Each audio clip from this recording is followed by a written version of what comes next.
Araw sa buhay ng landlord. Ang landlord ba is para lang maningil or ano pang ibang ginagawa niya? Actually, ang landlord is hindi lang siya para maningil. Marami pa siyang ibang ginagawa katulad ng kailangan yung maintenance sa unit maayos. Walang sira yung mga gripo, lababo, doorknob, ayun. So, kailangan maayos yung lahat at kailangan si landlord ay may contact ng mga maintenance. From electricity to minor na problema sa unit. Kasunod, si landlord is kailangan laging malinis yung mga unit niya.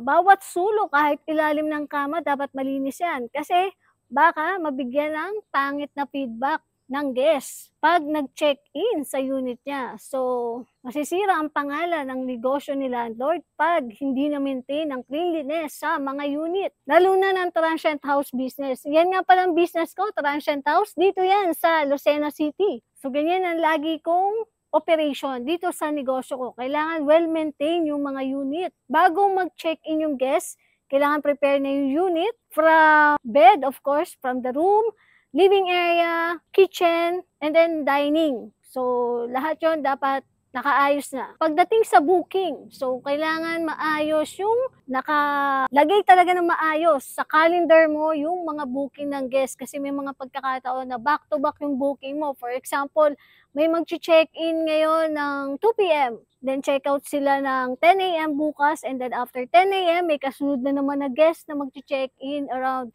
12 noon.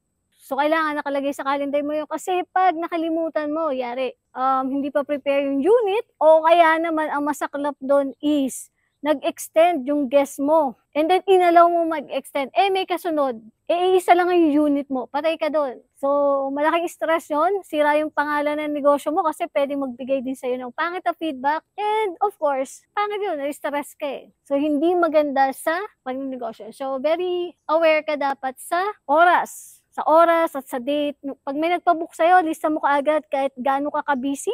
For example, wala ka sa bahay mo, nasa restaurant ka or namimili ka, then biglang may nagpabook sa'yo, take note mo na kaagad yun sa calendar mo or small paper na visible na makita mo pag uwi mo ng bahay. Yan. Ilipat mo na kaagad. Ako kasi meron ako sa bahay ko, actually nakapost siya sa wall, yung calendar ko for the month of July. Kasi marami akong unit eh. Ito yung lahat ng unit ko.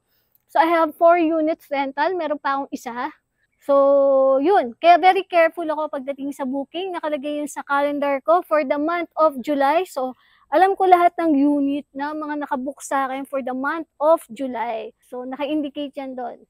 Check in and check out ng guest para hindi ako nasusurprise pag may guest. Hindi rin ako napapahiya. Although of course, hindi tayo perfect. Sometimes, nakakalimutan natin or minsan na-overlook tayo sa pagtingin ng date at time. Okay lang yung paminsan-minsan. Pero syempre, pag nangyari sa'yo yun, tandaan mo na, hindi ka na pwede magkamali ulit. Kasi masisira nga yung pangalan ng negosyo mo. At lalo na kung isa lang unit mo, anong gagawin mo kung yung check-in ng guest is 12 midnight and then you only have 1 unit.